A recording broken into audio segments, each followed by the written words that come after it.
Welcome to the podcast, Let the Prophet Speak. This is Saul Weinreb, the host of the podcast, and today we are going to continue our study of chapter 17 in the second book of Samuel, Shmuel Bet, Perek Yud Zayin, and we are up to verse 15, that is Pasuk Tet Vav. Vayomer Chushai el Tzadok. So this is... we had just heard of the conflicting advice that Achitophel and Chushai gave to Avshalom on how to proceed with his inevitable attack against David. Achitophel advised for a quick and decisive attack to strike David now while iron is hot, so to speak, while he is on the run, and take out David and just be done. Whereas Chushai gave advice, no, let's wait. Let's get together all the people of Israel and build a massive army, and then no matter where David's hiding, we can attack and get rid of them all. We ended with Avshalom meeting with his advisors, and they all decided to go with Chushai's advice, which was bad advice, and as we shall see, will lead to bad advice from Avshalom's perspective, that is, which will lead to the downfall of Avshalom and the restoration of David and his kingdom. Vayomer Chushai el Tzadok. So, but now Chushai, apparently, the reason why I said at the end of the last podcast that it seems that there was some kind of a meeting that Chushai and Achitophel weren't there is because it's apparent that Chushai wasn't really sure whose advice would be taken. So... Or maybe it was before he heard the king's decision, Chushai said to Tzadok and Aviatar HaKohanim, Tzadok and Aviatar, who are David's supporters, who were sent back, very wisely sent back to Jerusalem by David, so that he had some supporters there. He said, Kazos v'chazos yo'atz Achitophel. Achitophel gave this and this advice to Avshalom, Veitziknei Yisrael, and to the elders. V'chazos yo'atzi ani. And this was what I advised. So he presented himself in front of the king's council and advised such and such, and I did, and I advised such and such. Now, shilchu mehera, you need to send quickly messengers, and remember their sons, Tzadok and Abiasar's sons, are ready to be messengers. That they stayed in Jerusalem as well, and they're ready to be messengers to run to David's camp. So he's saying, send them. V'hagidu David, and tell David, Leimor, Al tolen halayla bi'arbot hamidbar. Don't stay overnight in the middle of the desert. V'gam avor tavor, make sure you cross the Jordan, so that they can't catch up to you. Pen yivulala melech v'lchol hamasherito, because you may get swallowed up, you may get completely destroyed, and all the people with you, if Achitophel sends out an attack group while you're still running through the desert without any protection, it could be disastrous. So make sure you get that message to David fast. So right away, Yehonatan v'Achimatz omdim be'ein rogel. Yehonatan and Achimatz, the two sons of Tzadok and Abiatar, they were staying at Ein Rogel. V'holcha hashivcha v'higida lahem. And the plan was that a maidservant, presumably from the house of either Tzadok or Aviatar, had a maidservant, a slave girl, if you will, they sent her because they wouldn't be very suspicious if they're sending her out to go on some sort of an errand. That would be pretty expected. But in this case, her errand was to go and tell Yonatan and Achimatz, who are waiting at the outskirts of the city, to tell them what message to bring to David. And the plan would be that they are supposed to go and tell David the message,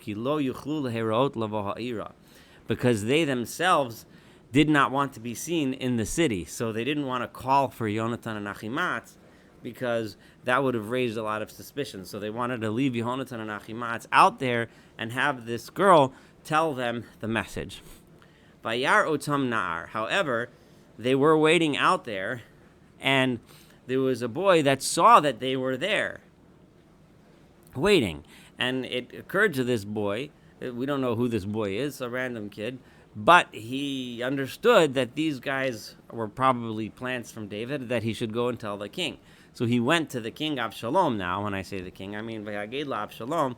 He went and told Avshalom that these two guys are hanging out there, and they're probably up to no good. They're probably supporting David somehow.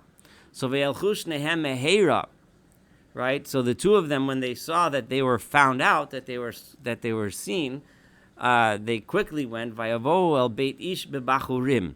They went to the house of someone in the town of Bachurim, which is near Yerushalayim. We're familiar with this place. It's been mentioned before several times. And to the person whose house they went to, V'lo be'er b'chatzero v'yer dusham. He had a well in his yard, and they climbed into the well and hid inside the well. And this way they hoped that they wouldn't be found.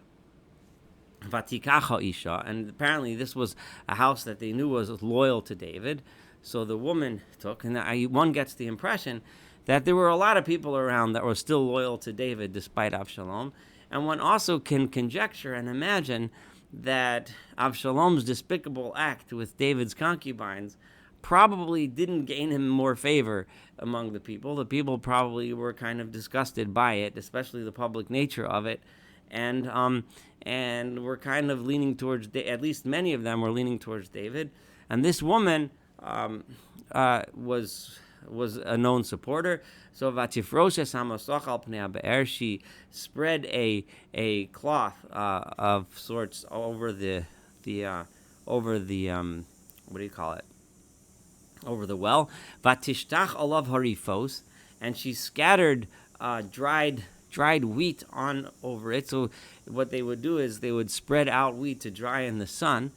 And by leaving out dried wheat, it looks like it had been drying there for a while. So it looks like something that's been sitting there for a while because the wheat is drying. Velono da davar, and this way nothing will be noticed as being out of place. It won't be noticeable that someone climbed into the well to hide. So in a very clever way of hiding them in the be'er. Vayavo avdei Avshalom el isha habaita. So the servants of Avshalom came to this woman's house, maybe because they already suspected that this woman was a supporter of David, or maybe they just went around to lots of people's houses. And when they got to her house, this is what happened. Vayomru ayeh Achimatz v'Yehonasan, and they said, "Where is Achimatz and Yehonasan?" Vatomer lahem ha'isha, and the woman said, "Avru michal hamayim." They passed this small place of water, a little bit. They passed over. There must have been some stream there or something. They crossed it via vakshuvu lo matzo.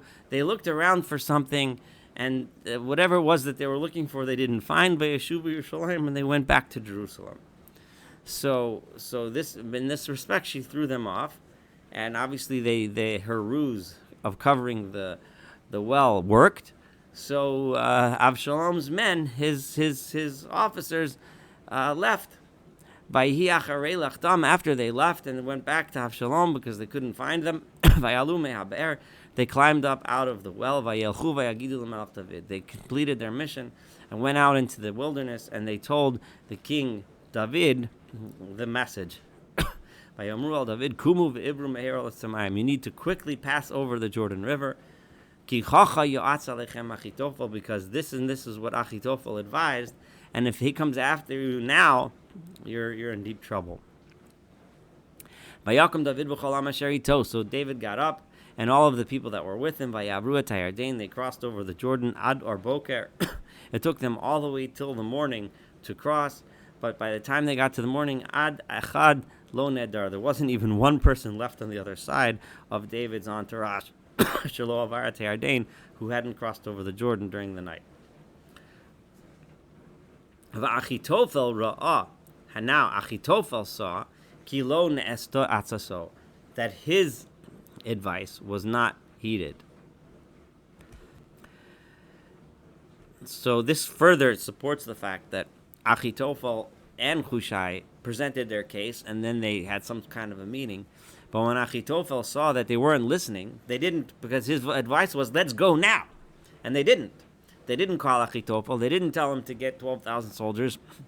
They didn't send him into the wilderness after David.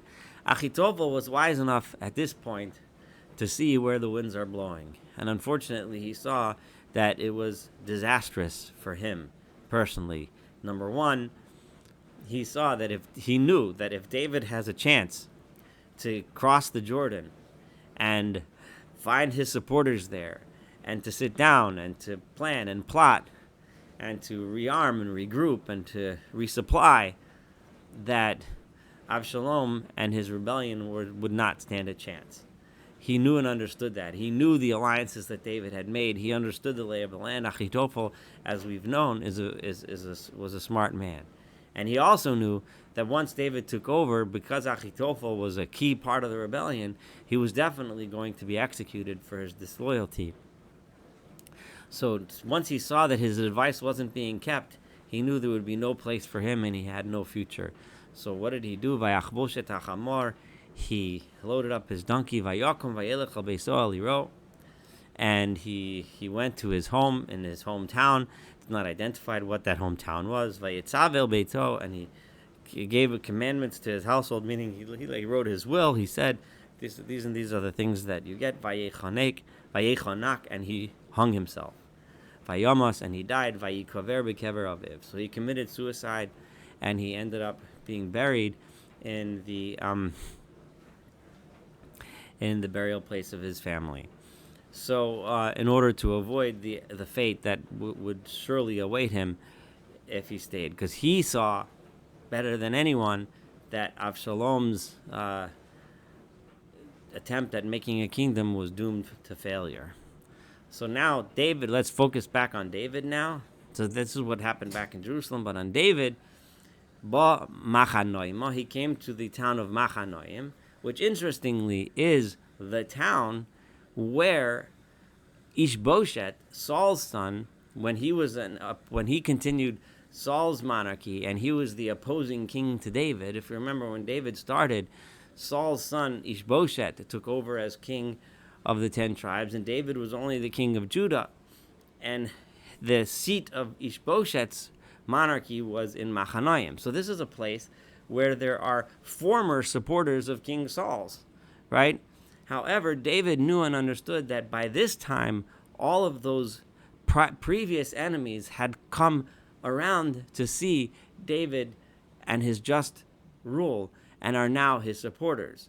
And one of the most interesting things we're about to see is how some key points of David's support is coming from people that had been his enemies before. One of the true signs of a great leader is that those that were once against you, once they come around and realize who you really are, they are now your supporters. That is an extremely powerful statement and show of support, which we're about to see, and we're seeing right now as David enters Machanayim. The Avshalom of Aretayardain v'chol ish Yisrael imo. So we're pushing forward, and now Avshalom is coming with all of the people of Israel, because now David had set up shop in Machanayim, and we skipped over a significant amount of time because Avshalom now had to send messengers and gather all the armies from all of the tribes of Israel, and Avshalom is coming after him. V'et Amasa, and Amasa some Avshalom tachat Yoav ala tzava.